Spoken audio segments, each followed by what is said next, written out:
Let me start by presenting myself and by welcoming you on behalf of the Connect University, of which I'm not a part. I'm the head of the European Security and Defense College, and my name is Dirk Dubois. I have a military background, Belgian military, but started working with the European Security and Defense College for the first time between 2007 until 2012, then returned to the Belgian military, and became the head of the college in 2015.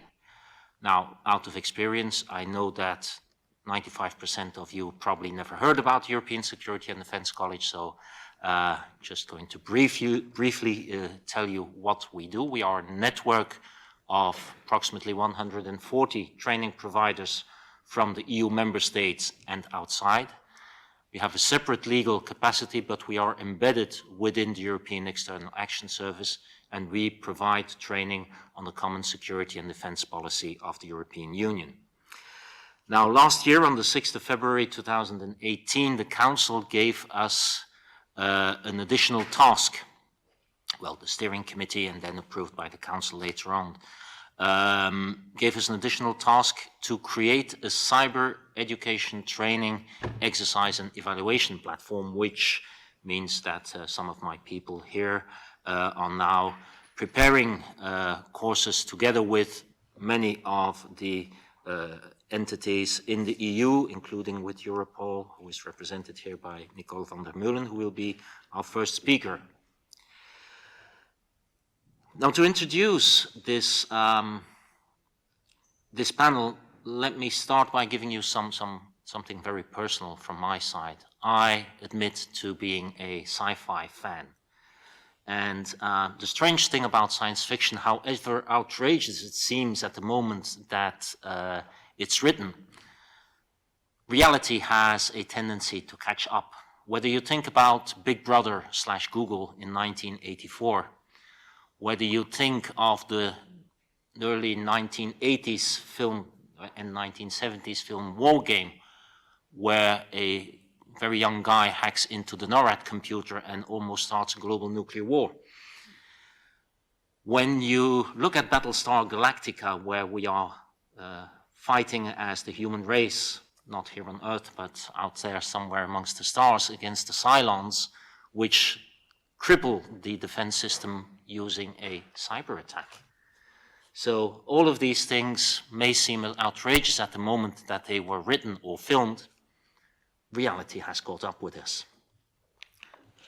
But I'm not an expert on things like WannaCry and Petya and other of all these sophisticated things. I'm just a soldier in heart, and on that, an academic as a kind of hobby, top player on that. But I have with me here in the panel some really great experts on cybersecurity. And the first one actually comes from one of the brother agencies or sister agencies, however you want to call them, to be gender balanced these days. Europol. Europol, within their organization, they have a specific part called EC3. And Nicole van der Meulen actually started her cybercrime journey already in 2006 when she discovered the topic of digital identity theft, which is a new type of crime with a new type of victim. My daughter was a victim of cyber theft on a very low basis. Somebody stole her account on a game, which may seem stupid, but for her it represented hundreds of hours of gameplay, gathering all kinds of stuff which somebody simply stole from her. Actually, the Belgian police made a serious case out of it and had a good talk with this young guy. Ever since then, Nicole has been captured by continuous evolution of cybercrime and the ongoing question of how we can most effectively respond to the fact that it's happening more and more often. She's now a senior strategic analyst at EC3, Europol. Prior to her appointment at Europol, she held various positions in academia, interest representation, and government, all within the field of cybercrime and cybersecurity. She studied political science in the United States, 2005 bachelor, and in the Netherlands, a master's in science in 2006. She completed her doctoral dissertation on digital identity theft at the Tilburg University in the Netherlands in 2010. She is going to talk about losing the battle, winning the war. We are often quite looking at the short-term operational successes when it comes to fighting cybercrime, and rightfully so. But perhaps we lose the different battles, the aspects we do not easily speak about. They will provide valuable information to help us win the war in total. Fighting cybercrime is about more than law enforcement action. It is also about developing effective policy and making the public as well as organizations aware of the existing threats.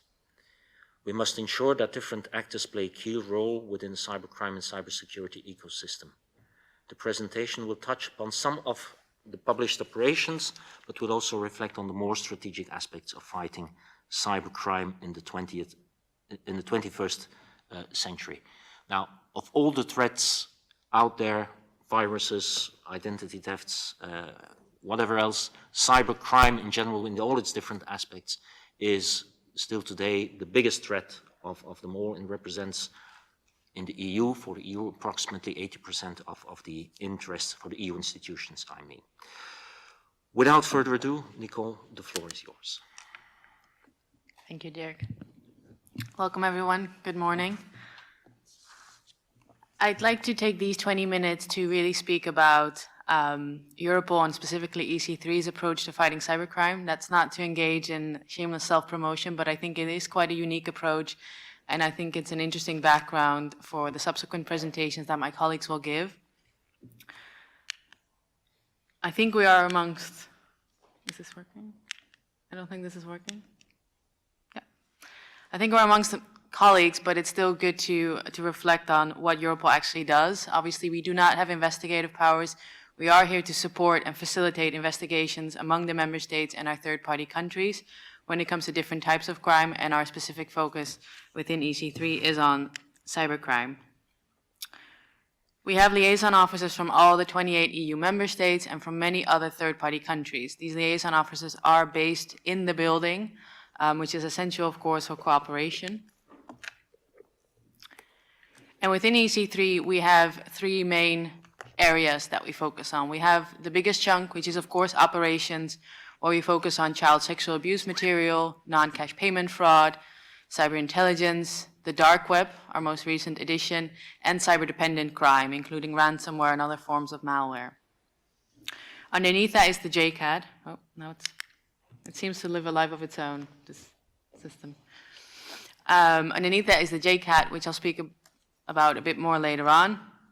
And I am part of the strategy team. So obviously we try to engage more when it comes to the public-private cooperation, threat assessment, and input for policymakers, which is an essential feature of Europol when it comes to, is it not working? When it comes to sort of being the voice of law enforcement at the EU level.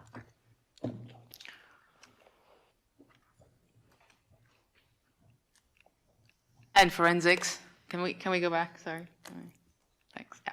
And forensics is placed within us as well, especially digital forensics is an essential feature when it comes to our ability to decrypt devices and to unlock data for investigations. As I mentioned, the JCAT. JCAT started in September 2014, and it's really an essential feature of how we conduct investigations. It's there to identify priorities and to identify investigative opportunities. It continues to grow. We obviously now have 16 countries from 18 law enforcement agencies, and I would say they're involved in almost every major operation that EC3 is involved in. They're all housed within Europol, so they're there basically. It says 24/7. Obviously, there's a 24/7 in terms of it's a permanent task force, but they're there permanently. All right, can you? Yeah, thanks.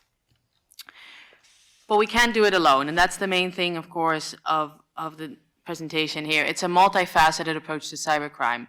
We are there to support the member states and to facilitate investigations, but obviously we're also part of a program board with many of our counterparts within as well as outside of the EU, including ENISA, Eurojust, but also Interpol, colleagues from CERT EU.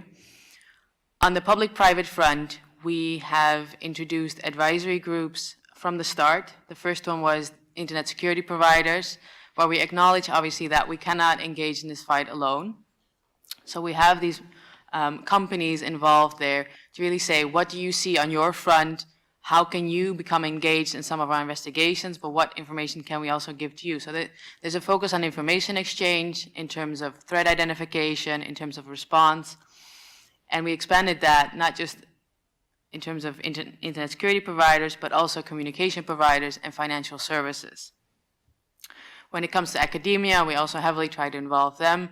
And as I will mention later on, several of our prevention campaigns, we also have a prevention network where we bring together the people from the different member states who also engage in prevention. Can you press enter? Thank you. So one of the things we engage in when it comes to policy making is we really try to identify, together with our Eurojust colleagues, what are some of the common challenges we face in combating cybercrime. And by doing this, this is what I mean by we may lose some battles, we may not be able to identify perpetrators, we may not be able to arrest them, but that information is crucial into understanding why we're not able to do so and what potential policy improvements can do to help the situation. So one of the main things, of course, is loss of data.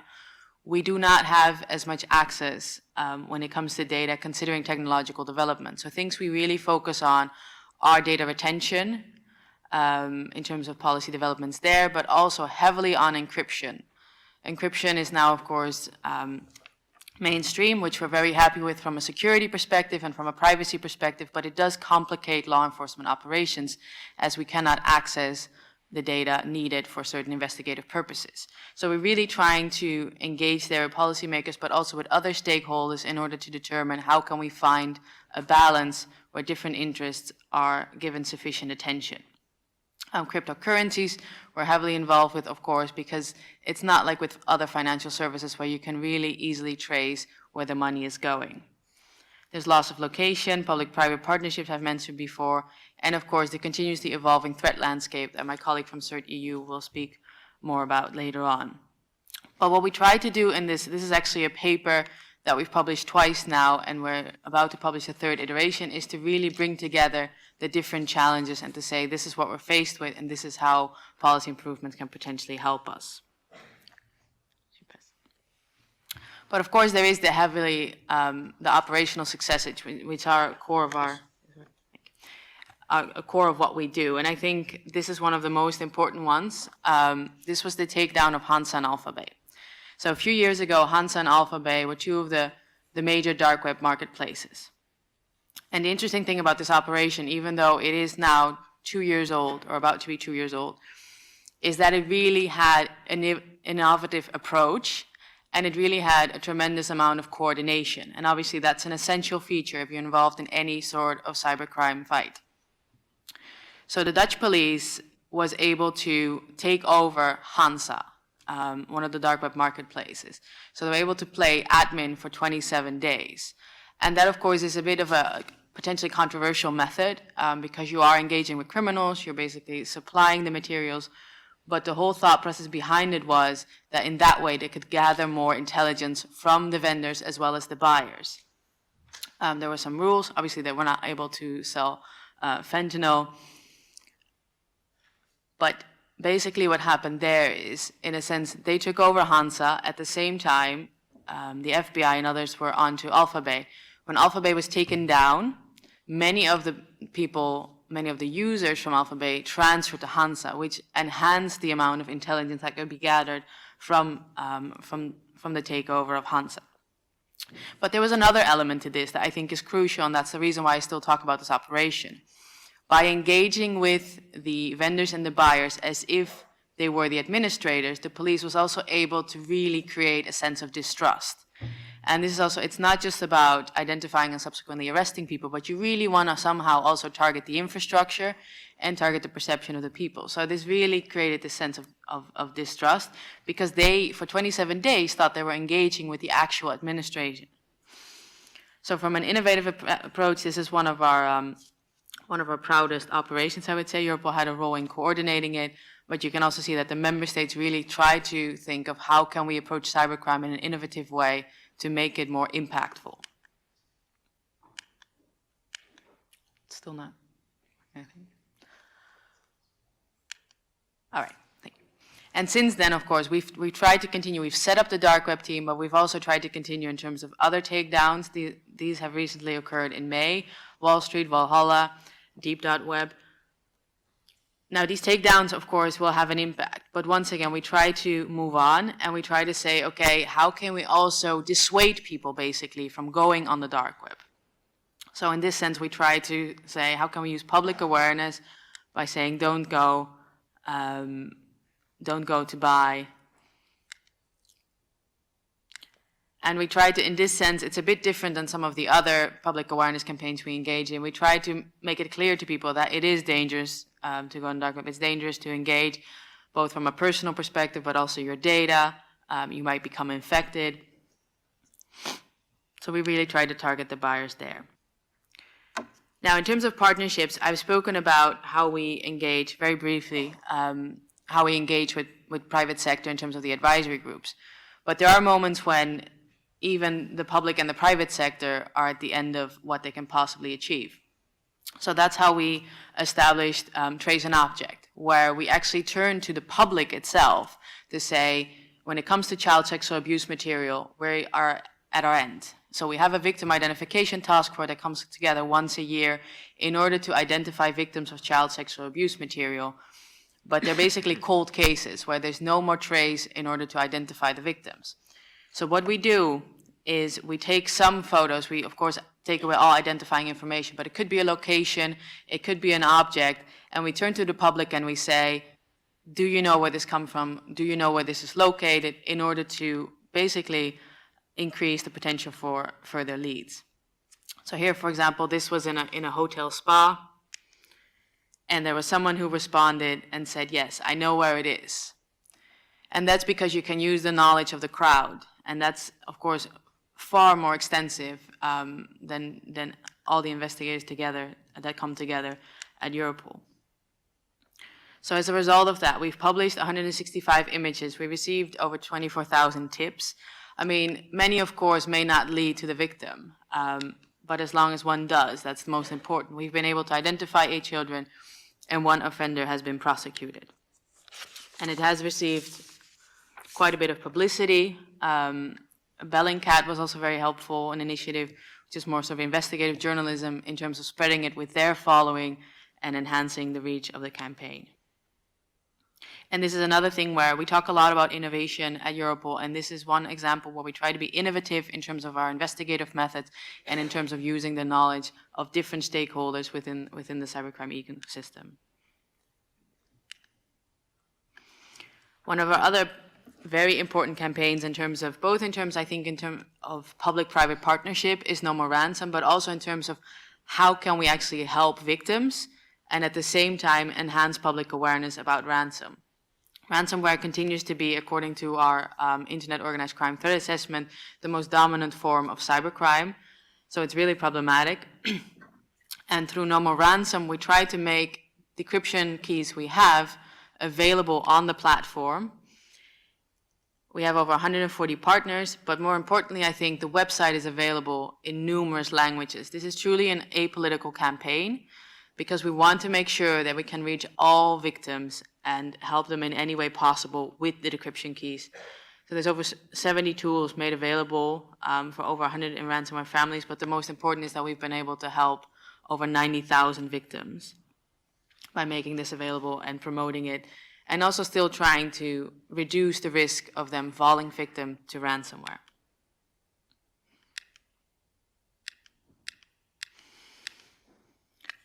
But we do a number of other campaigns. Obviously, we try to connect operational successes to public awareness campaigns. One other primary example is money mules. Money mules are an essential part of any cybercrime operation because criminals want to get out the proceeds. So every year we have a targeted week wherein we publish about how many money mules have been identified, interviewed, arrested, and also in particular the money mule recruiters. Because among the money mules, you may have people who are either coerced into it or may not be aware they are acting as a money mule. Some may see it as a job, some may be desperate.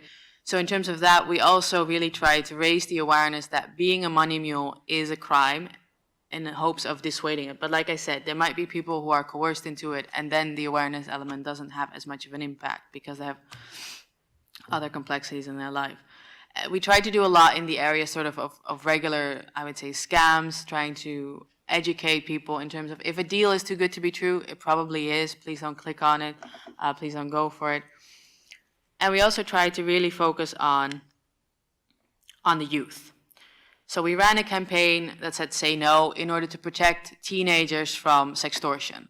So don't share photos of yourself, don't turn on the webcam, because you might inadvertently, of course, expose yourself to sextortion, where you ask for money, otherwise the photos will be published.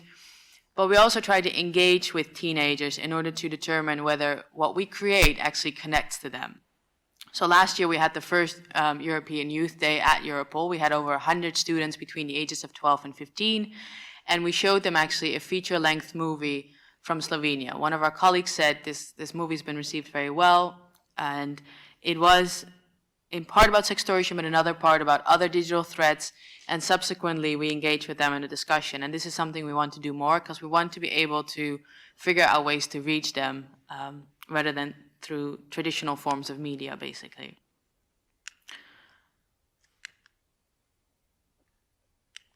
Thank you. Yeah.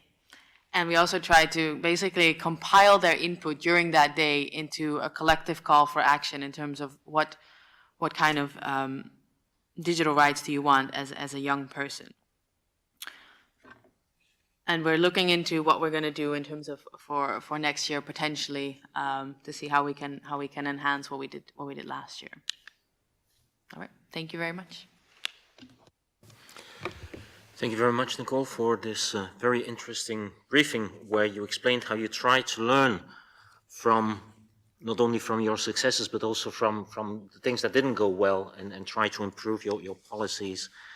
You talked about the successful taking down of Alphabet and Hansa, and how you try to create distrust amongst the criminals of using the dark web, and how you try to dissuade the general public from using the dark web. How you engage with the private sector and even with the general public, especially when it comes to child abuse, and you definitely told us not to pay ransom. And by the way, most of the ransom, or at least the sextortion mails that you will get are just basically phishing. But in most cases, they don't have your password or they used old passwords. Anyway, they try to make you pay without it's originally really the case. You talked also about the different sensibilization campaigns Europol has run, which I think is very, very useful work done. As you touched the dark web, this makes an excellent bridge to the next speaker, which is Nicolas Hernandez. One more thing before we go to that, Nicole, you may want to leave earlier, you told us. Yeah. So maybe it's best if we do one or two questions for you in case. So if there are any questions from your side at this point of time for your co-colleague, yes, please. Just a quick question to Nicole. I would like to know if there is any action against the platforms as well on your site. Like, for example, you mentioned the ticket platforms like Viagogo, for example, that is kind of yearly scamming lots of people on the concert. So it's I would like to know if there is any collective action as well on the European side or in those cases, or no. Thank you. So you mean, I'm not sure I'm really following. I would like, so there are also platforms that are scamming people in selling fake tickets to the concerts, and normally there's also like the whole procedure for the buyers to buy, even thinking that they are on a true site. And I know that there are lots of countries in Europe that are trying to take it down, or trying to help people that became the victims. I would like to know if you also have some sort of collective action from the Europol against it. It's not the European platform, but it's a worldwide platform that it's actually operating around the globe. So I'm not aware in terms of this particular platform, but of course, if it sort of depends, because at the end of the day, if we become involved, it has to be sort of usually, if a member state starts an investigation and they indicate, and there's obviously multiple member states involved, then definitely there could be a role for us. But it is, of course, if the member state has to start the investigation. I think this sounds like something relevant, especially since we also, when it comes to the scamming sides of sort of vacation and that type of, I don't know if you meant, yeah, you said concert tickets, when it comes to airline tickets, but obviously we've been engaged more in terms of the awareness side. We do, when it comes to the Global Airline Action Days, do try to take action there, but that's more at the airlines. It's also people who may have used, for example, stolen credit cards to buy their tickets and things like that. So I haven't specifically heard about this, no. Mr. Dubois, there's a question from Luxembourg, if I may. Yes, of course. I was just about to say welcome to you, and I see it's quite hot in the room over there. So, yes, go on, please. Yeah, thank you very much for the presentation. It was very interesting to see how the Europol is working to protect us. I have a particular interest. Well, my name is Alberto Gago. I'm coming from the Data Policy and Innovation Unit in Connect. And my question is regarding electronic evidence. And I have a few questions. One is, to what extent does the Europol handle coordination when different member states need to access electronic evidence for criminal prosecutions? If that's one of your practices, then to what extent are the subjects of the data notified that their data has been accessed ex ante or ex post the criminal investigation? Then in this private-public partnership that you have identified, to what extent do you collaborate for accessing electronic evidence in order to prosecute criminals? And finally, I see that one of the points that you mentioned that would help some policy development in the future is data retention. Since the data retention directive was annulled in 2014 or 15, how do you see the situation at the moment, and to what extent you have a fragmented landscape in order to help access data when it's, because there is a loss of the data if it's not kept, and what would be your recommendation to the Union on this aspect of data retention, having in mind all the developments that are happening today regarding privacy of the individual, the e-privacy regulation, etc. Thank you.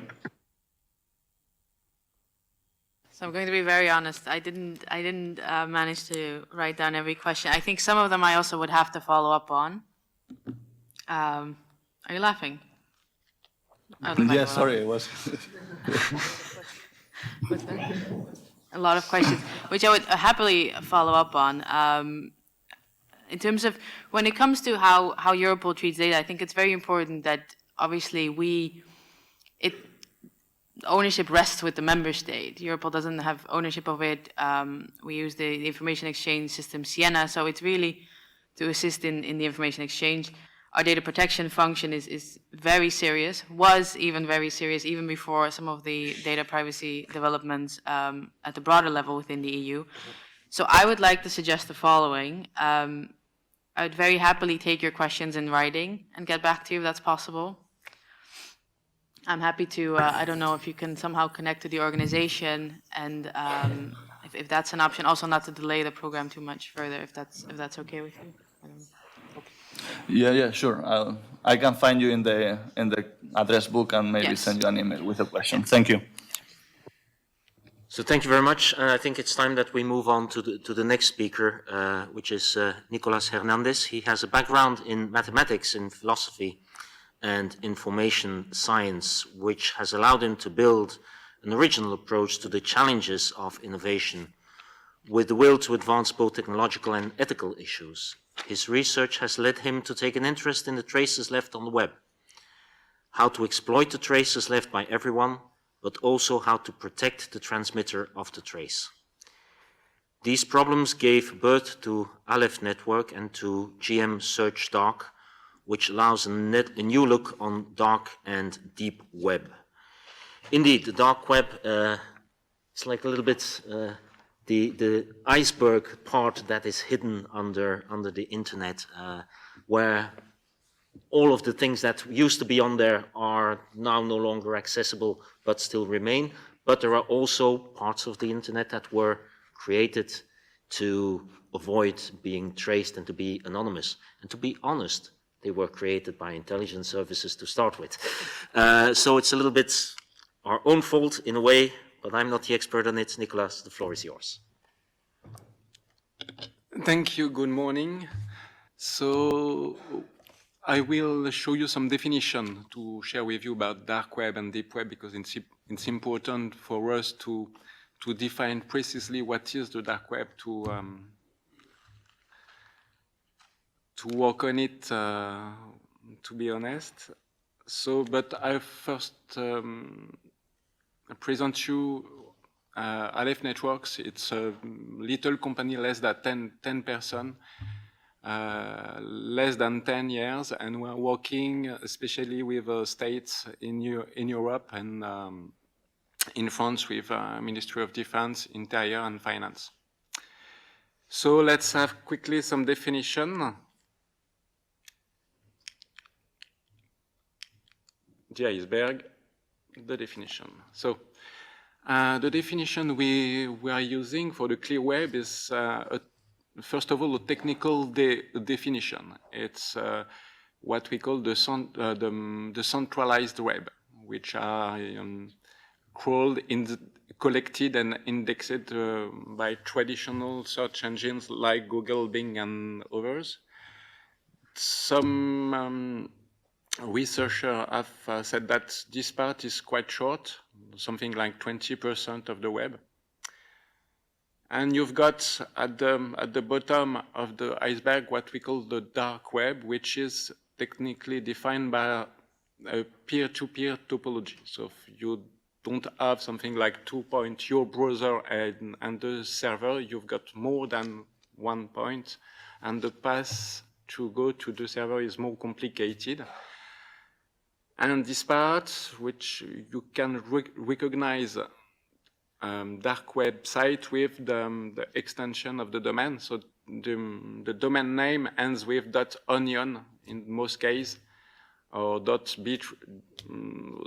There is some other protocols, but they are not so important at these days. And the deep web, that's all what is not the clear web and the dark web, we are calling it the deep web. So that's some technical definition too, because this, first of all, this deep web site have a little file at the roots of the site which ask the search engine to not collect the data. So that's one first technical definition of the deep web. So that's not a peer-to-peer site. There is other site like authenticated sites, which can't be crawled by the way. There are poorly referenced sites using Google, especially some dangerous sites, and you can't find it with Google because it's after this is not in the first page. So that's quite complicated to have an access to this information. So we are calling these sites deep web too. That's a choice. We are not using darknet word and not open network, because it's for us a technical and topological definition. So it's not simple for for the public to understand all the topological definition of these protocols. So after that, I just want to show you the iceberg. Here is the iceberg, but that's not an iceberg for us, that's the sea. At the top of the sea, you've got the clear web with Google and Bing. At the bottom, still, the dark web with two main protocols, Tor, Tor onion routers, and I2P. So that's the two biggest protocols in the dark webs. There are some others, historical one, but they are more Russian or they are quite small. So our tools is working on this scope. The goal of the tool is to show you, to map the dark web and having the capability on search in this scope. So that's why I want to show you at the end an example of map of the dark web using the tool and show you data of the dark web. So what's the difference between the standard search engine and GM Search Dark? Why it's interesting to show you? Because when you are using Google, you are working on the clear web. You are using one single scoring algorithm. This is a real problem. You've got only a list of results. When you are using something like we can call next-gen search engine, the objective is to have more than one scoring algorithm and to show something else than a list of results, something like a graph, a map of geographic location, something more visual to show weak signals in lots of data. Thank you very much. That was very enlightening to see what you can find on the dark web. And quite often I take out my smartphone and say it's magical what you can find on the clear web. But the dark web seems sometimes even more interesting for dark things, but probably not for the things that we should do every day. Still, thank you very much for this presentation and also the demonstration that you gave, and the possibility to cluster different websites to find these kind of communities of people who are working on similar things and each actually seem to be in contact with each other or through things like a Bitcoin wallet. Probably indicating that the same person is working on it and wants to have the money from his Bitcoins. On to the next speaker, Maria Vello. She works to accelerate innovation capabilities, knowledge and preparedness to increase maturity levels and resilience across national critical infrastructure, which is exactly the topic of what she is going to talk about, but especially on strengthening the economic stability of the financial sector and of critical national infrastructure in the EU. She will discuss a proactive, collaborative approach in defending our critical systems and customers against the systemic and global cyber threats.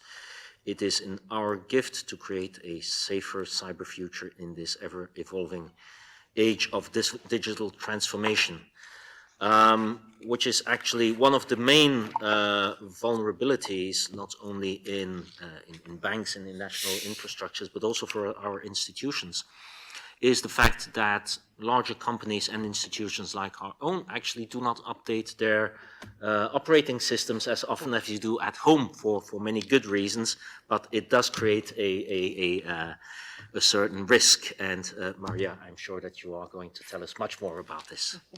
I'll try. I'll try. I'm sure a lot of you know more than I do. So let's see if we can. So while they're putting up the presentation, number one, thank you. Thank you for having me. Thank you for listening. And, you know, I'm Maria Vello. I'm the CEO for the Cyber Defense Alliance.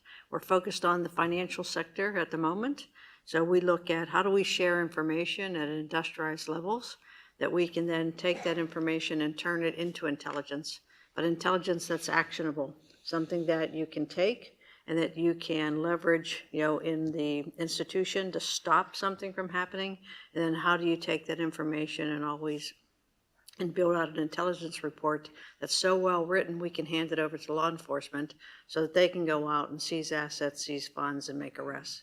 So, part of our, mission is absolutely attribution, but we're absolutely trying to change the game, change the approach, and do a paradigm shift in our, in the way we approach cybercrime. We proactively, so everything we do is try to be proactive, preventative. We like to stop it from happening before it happens. We like to identify emerging threats. And then we'd like to share that information so that if something happened to me, I can share what I know about the attack, the tools, the methods, their procedures, and give that to the rest of the banks so they can stop it from happening, because we know that they're going to evolve and we know they don't stay in one place. One of the things about our mission is we say security is not a competitive advantage. So we're all trying to work together towards a common goal. How do we share?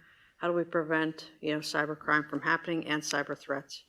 And it is all about trust. So you have a group of, 10 banks that are working together and that trust each other. They've worked together in the past. They've built trust and trusted relationships so that they will share at industrialized levels. And I'll give you an example of that. But at the end of the day, it's about people. It's about every one of us. It's people. It's people you know. It's people you trust. It's people that you have not let you down, and people that, you've earned their trust, and you don't give away and don't break that trust.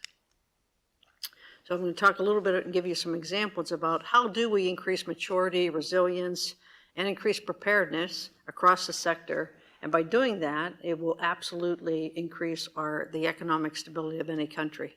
So if I look at some of the things that we're doing to do this, and I'm going to go to a slide real quick. So if you look at this, it's not the whole slide, but this is actually the MITRE attack framework. And what we've done is have all the banks working together. We've all agreed that we'll use the MITRE attack framework, and what we'll do is share information. We're going to share capabilities, tools, controls. Where would we stop something from happening in the kill chain? And if I stop it at 2, obviously I have a lot of information I can share with somebody that didn't stop until 4, 5, and 6. So this isn't all the kill chain, but I think you're all probably very familiar with the kill chain. And by doing that, if I stop it at 4, you lose intelligence when you stop it at 2. I can learn from you. What controls did you put in place, did you have, that enabled you to stop it before I did? But if you stopped it at 2, you lose that intelligence. You lose the intelligence about how they moved, what systems did they go after, where did they, what kind of deception, technologies did they do? How did they turn off controls? How did they turn off logging and all those things? So by sharing this type of information, it's actually extremely powerful.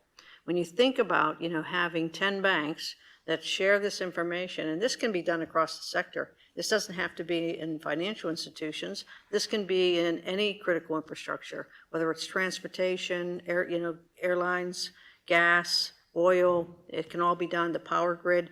We can all learn from this. And, that these criminals don't stay in one lane. So if we share this type of information, it absolutely enables us to accelerate, our innovation, our awareness, our capabilities, and hence our preparedness. When we do this across banks, whether what size they are or what industry you're in, it actually increases the maturity level. We had, 2 institutions that had never even done something like this before. So they learned from the other institutions that were doing this. And we help people along, so you accelerate preparedness. And by doing that, we're all learning. We're all learning together in what we're doing and how we do it. So I'll go back. So that's one of the things we're doing. And by doing that, what our executives had said is, we have to be preventative, we have to be proactive, we have to be intelligence-led. What do we know about their tools, their methods, their procedures, their tactics? If we can share that information, then we can prepare ourselves. Indicators of compromise are going to be a thing of the past. We have to know what they're going to do, and we have to know how they're going to do it, and we have to know where they're going to focus. Having access to some of the, deep web is very, very important. but you have to be vetted into some of those forums, and you have to create criminality to be able to get into that forums. So what insights can we gain from the top 10 threats in the risk register? We can look at thematic insights. What can we learn? What are we learning from each other? What can we develop? How do we increase maturity across the sector?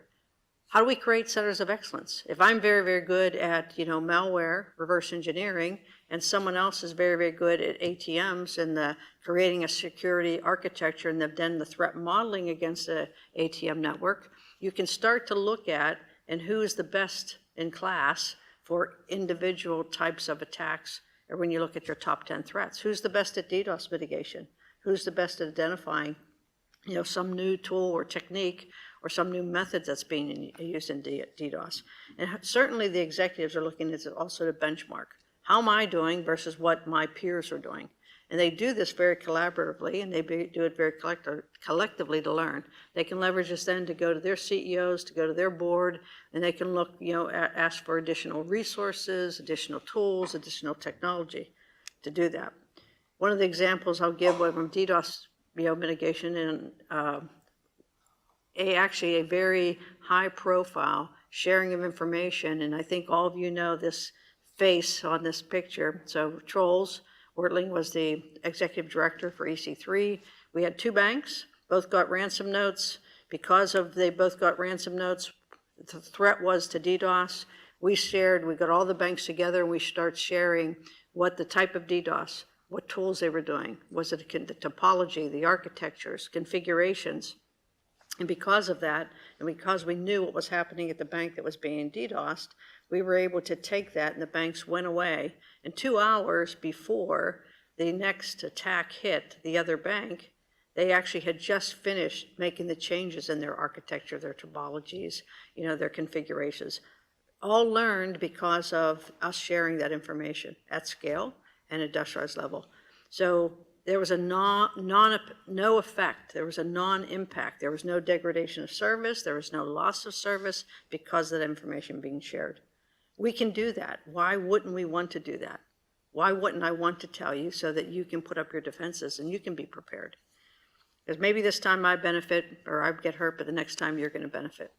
And I think, when you look at technology and you look at the evolution, you look at some of the challenges around regulations and legislation and all the things that we're all concerned about. We used to have trust. We have trust but verify. We have zero trust. Then I don't trust you, but I absolutely want to share with you. So how am I going to do that? Because you share more when you can trust. So if you look at newer technologies, one of the things that we're doing is actually, this is in two places, is trying to find a way. So we are leveraging homomorphic encryption, with duality and team8 to actually develop the art of the possible. How do we share secrets? How do we share information? But through algorithms and through computational algorithms. How do I get an answer to a question I ask, and I get a number, I get a yes or no answer, and then I can continue to query the data and to get the answer that I need. We're going to use this to actually, in the fraud department, to actually look at, how do we reduce the return on investment for the criminals? How do we share PII without sharing PII? But this is something that when we look to the future of technology, this is one of the things that we think are very, very promising. Proof of concept starts in the middle of July. We've developed all of the different data fields that we'll be able to interrogate, all the different questions that we'll be able to ask of the data, and then we'll be able to take that. If I ask about, a phone number, an address, a postal code, I can start to put that all together across 4 banks. Then I'll be able to look at that from the probability of this needing to be an investigation. I know exactly what banks to, go to, and you leverage some of the capabilities that we have with the DPA 2018 or with Section 7, with the NCA to actually get that information through production orders with law enforcement or whatever the case. But we see this as absolutely allowing us to do more than we've done ever in the past. And, all the different banks have different risk appetites. But again, everything I'm telling you can be done, across all the sectors. And it can be done globally, and it can be done, with, the EU. I see the EU as being one of the strongest entities that are absolutely trying to do all the right things to reduce criminality, to enable industry to actually improve their resilience and to protect critical national infrastructure. I get an opportunity to talk to a lot of different people in a lot of different places of the world, and by far you're leading that charge. And I think you have a compelling, what you're doing is compelling, and I think what you're doing is innovative, and what you're doing you need to continue to do, because other people will learn from you. I'm going to give you one other example. When you look at the tensions right now, between Iran and the US, is there anyone in this room who knows companies that aren't concerned? Are we concerned? Are you concerned? Are you concerned about what could happen? Are we concerned about cyber warfare? Are we concerned about the fact that that's a slippery slope and it's a very, very dangerous path to go down? Because if you're not, we should be, because it is a slippery slope. So with the escalating tensions and with all the concerns, although we haven't seen any evidence of anything happening, we do what we have a 24/7 instant response. We had 35 individuals from about 25 different banks on a phone call talking about what are they going to do? What are you going to do? What do you know about APT-33? What do you know about APT-39? That seems to have an Iranian nexus. What can you share with the other organizations? Share the tools, share the techniques, share what you know. There's a wiper malware that's being leveraged. All right, what do we know about those 3 different types of malware? If I can do reverse engineering on one and you do it, 2 other banks do it on the other 2, we're saving time, energy, resources. But they shared, their concerns. They shared innovative ideas about what they were going to do. They shared, some mitigation strategies that they were implementing and putting in place. So the world's connected, and that's not going to change, without a doubt. And these criminals are not going to get religion, and they're not going to get an epiphany. So they're not going to stop. So we have to work. The way of the future, the only way forward is for us to work together. So why not share? Why not share those kinds of things? If I know something that you don't know, if I have some new innovative approach to stop something, why wouldn't I tell you? It would be like not telling your neighbor that there's a criminal in the neighborhood and that they should lock their doors. It's the same thing, so it isn't any different, but it takes people that trust each other, that have a willingness to, work together for the greater good to do this. And then I think it is in our gift. It is in our gift to do these things. It's not easy. It's challenging. You have to overcome hurdles, but I absolutely believe it's the only way forward. Sorry about the trusted. That's Maria. I was putting in the last slide at the end, but it has to be trust. It has to be collective collaboration, and you have to be the first one to share. And sometimes, you know what? You're going to be the first to share, and you're going to share more than anyone else. But at the end of the day, we will all benefit from it. I firmly believe that. And they have what I call information superiority. They know more about us than we know about ourselves. We have to turn the tide. We have to share information so that we, have information superiority, that we weaponize that information. I don't mean go on the attack. I mean weaponize it to put up our defenses, to figure out where they are, leveraging, technology like Aleph has, and getting more data. If we have more data, if we share more, we'll be able to do more. But absolutely, law enforcement plays a key role. I don't think that in my heart of hearts, they're going to stop doing what they're doing. So EC3, you saw some of the cases that they've solved. That's brilliant. That helps all of us. Because when there's a major takedown, that doesn't just impact one industry. It impacts every industry. When you have a takedown like Avalanche, it's a platform, and they offer 21 different malware services, they didn't stay just in any one sector. They're impacting all of us. So when that happens and there's a takedown, we always see a reduction and everyone benefits from that. So I'm a firm believer in this. I believe that's amazing what you can do if you don't care who gets the credit. I tell people, leave your egos at the door, work together for a common goal. And really the real victims sometimes are the people. It's people like you and I that, when they get defrauded, when something happens, it has devastating effects to them. People have taken their own life because of it. People have lost their businesses because of it. So I think for every one of us, we absolutely need to take a different approach. And I applaud your efforts to actually continue to look at ways to overcome some of the hurdles that we have. So thank you. That's all I have to say.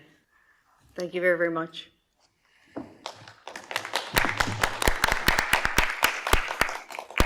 Indeed, very well earned applause there. I want to start with just one sentence that you wrote, and it's not the most important one, but I don't trust you, but want and need to share with you. That's exactly how I feel with my bank, actually, and about most banks in general. I don't trust them, but I need to have my money on there. Go back to putting all our money in their mattresses. Yeah, that might be very much safer, at least on the cyber aspect. But it's good to hear that in all these computerized world, people and the trust between people is still key to success in fighting things on the internet even. And sharing information remains just as crucial as it has ever been in order to be successful. I really liked your approach on the intelligence-led aspect, which is a military concept, actually, intelligence-led warfare, and be very proactive in your approach. And actually, all of these things, sharing information and working together, is pretty much also what CERT-EU is doing in their field. This is certainly a topic that we can expand a lot further on. And to be honest, I found it already challenging to find natural intelligence, and artificial intelligence seems even harder to find these days. So if you combine the both of them, you have a really a mixture, an explosive mixture to take care of. And therefore, I think you guys are doing a very challenging job, and very much enjoyed your presentation, and I know your work quite intimately, since you work also together with us in the college from time to time. So I would invite all of you, as we are running out of time, simply to give them a heartfelt round of applause. Thank you very much. Thank you.